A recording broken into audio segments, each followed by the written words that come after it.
Hello, I'm Melissa Wooten, Program Officer for the Scholars Grant. In March, we held an overview webinar of the Scholars Grant Program. Attendees had the opportunity to provide questions.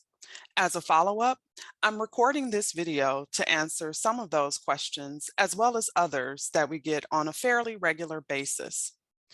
I'm going to address three things today: when to apply, selecting mentors, and an institutional fit with the program. The thoughts that I will offer are not hard and fast rules.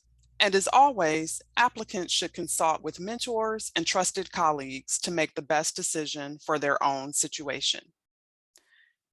So let's go ahead and get started. Many people often wonder, when is the right time to apply for the grant? In terms of requirements for when to apply, there's only one on our side.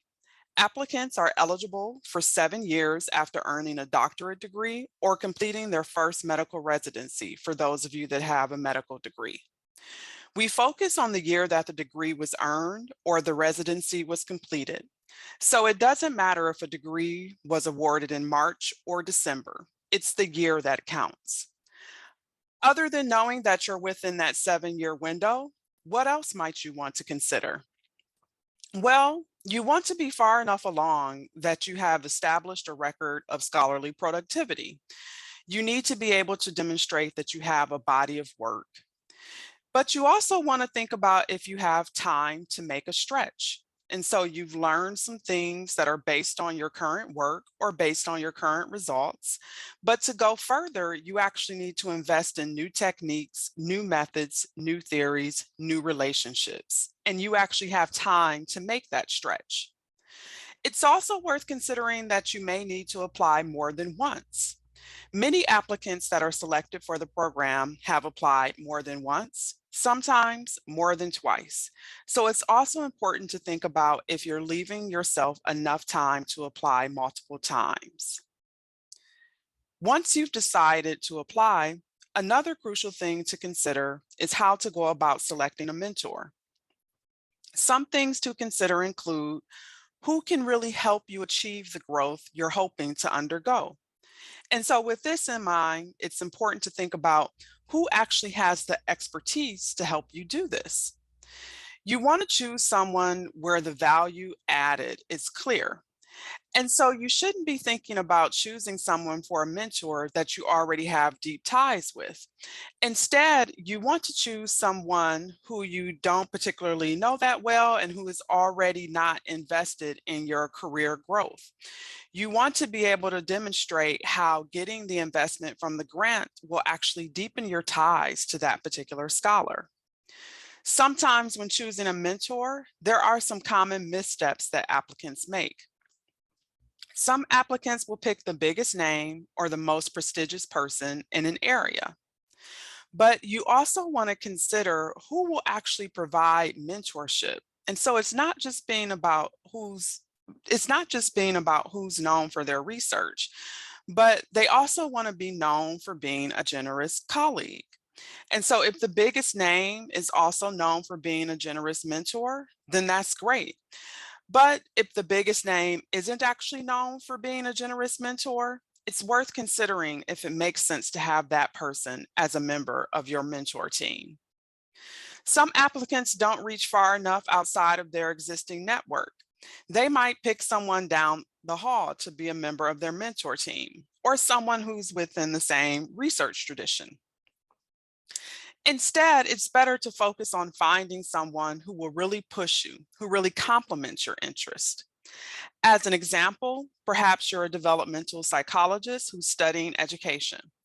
A question for you to contemplate then would be, what would it look like to engage a sociologist or an anthropologist that studies education? When reviewing an application, it's easy to spot a good fit between an applicant and their proposed mentor based on the mentor letter and the mentoring plan that's submitted.